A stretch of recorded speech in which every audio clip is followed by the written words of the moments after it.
Aba ni bamwe mu banyeshuri biga muri kaminuza y'u Rwanda ishami rya Huye barimo kurira yo kwarika ngo nyuma yaho mu gihe haburaga icyumweru kimwe ngo amasomo yabo atangire batunguwe n'icyemezo cyafashwe n'ubuyobozi bw'iyi kaminuza cyuko batagomba kubona amacumbi mu kigo ahubwo bagomba kwirwanaho ngo bakabura yo bacire nayo bamira ngo kuko kuri ubu bagowe n'ubuzima. Ntabwo twagezemo ngo badusohore ahubwo baduteguje habura icyumweru kimwe ngo dutangire amasomo.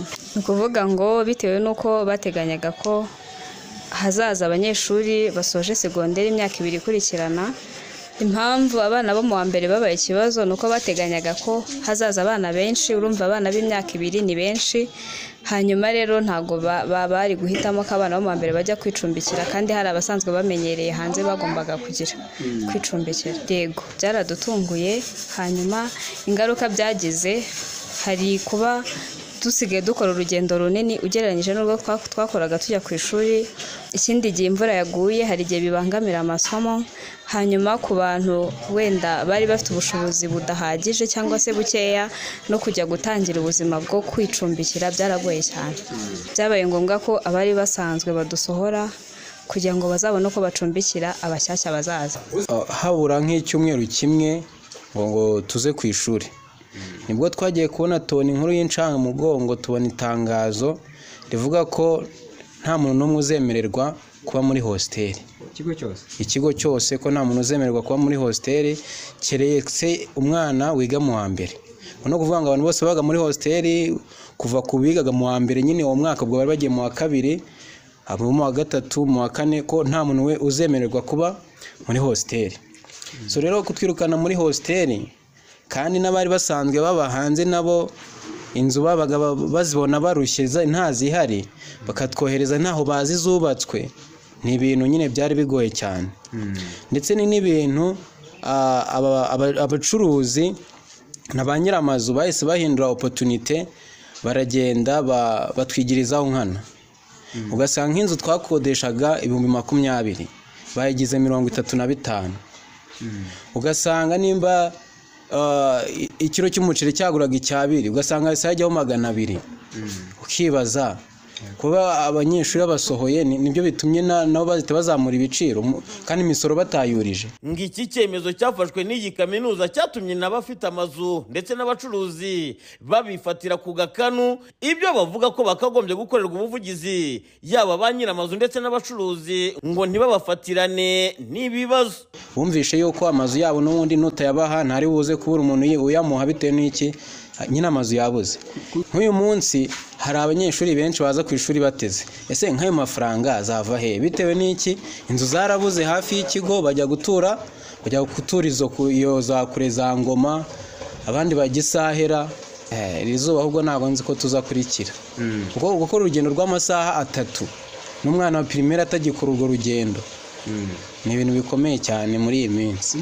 Biragoranye ku buryo abana benshi sige banabwirirwa kuko niba afite class y'igitondo n'ikigoroba ntago saa sita ari bushobore gutaha ngo agiye kurya ngo yongera agaruke, agahitamo nyine kubwirirwa akaza kurya nimugoroba atashye. Birumvikana cyane umusaruro uzagabanuka kuko amasaha twamaraga dukorera etide mu kigo, utekereza ahantu uri butahe ukabona bishobora kuza guteza ikindi kibazo, bikaba ngombwa ko amasaha ya etide uyagabanya hanyuma ukagera mu rugo. Guteka, gutaha, amasaha yo guteka no guhaha no kugira gute basari na iratinda ni ibibazo. Nkuko tujya twumva ngo i Kigali niko bimeze nubwo nabihagazeho, ba nyiramazu leta ntige n'igiciro cy'inzu bavuga ati inzu yujuje ibisabwa imeze gutya na gutya, standard imeze gutya na gutya, ije yishyurwa amafaranga angana gutya, be kujya buriza uko bishakiye. Ikintu cya mbere gikwiriye kandi cyakorwa bishoboka, cya mbere bakongera amacumbi kugira ngo babandi badafite ubushobozi babone uko biga kandi bitabagoye. Hanyuma ikindi amafaranga twemerewe afasha umunyeshuri kwiga ndetse no kubaho akajya azira ku gihe. Ubwo nyine abadusohoye badushakire naho tujya kuba, none se ko batwirukanye mu kigo cyabo nibatwereke ko batwerekeza, bumvaga tuzabahe nyine. Kirahera ku buyobozi bwa campus. Mbere nyine tukiba hosteli abandi baba hanze ubuzima bwari bugoye ariko butagoye cyane nk'uyu munsi. Bwari bugoye butagoye cyane ko nimba umuntu yaraga mu nzu 20 kuri 40 yasigaranaga 20 akiyaranja bikazagira uko bigenda. Ariko uyu munsi urishyura inzu 35 chambrette, ni chambrette ntago ari icyumba na salo. Icyumba na salo ntago wayigonda. Chambrette 35 se bitanu bisigaye bizagutunga. Ubwo ubuyobozi bw'iyi kaminuza bwaganiraga n'itangazamakuru kuri uyu wa mbere w'iki cyumweru dutangiye, batangaje ko ngo aba banyeshuri bagomba kwihanganira impinduka ngo kuko biteganyijwe ko bazakira abana benshi baje kwiga mu mwaka wa mbere wa kaminuza. Cyakora icyo nashakaga kugira ngo abantu batumve neza, kaminuza tuvuge nk'iyuvuze nk'iby'amacumbi, ndabizi ko ari ikibazo cyagarutsweho cyane ndetse n'abanyamakuru batubaza.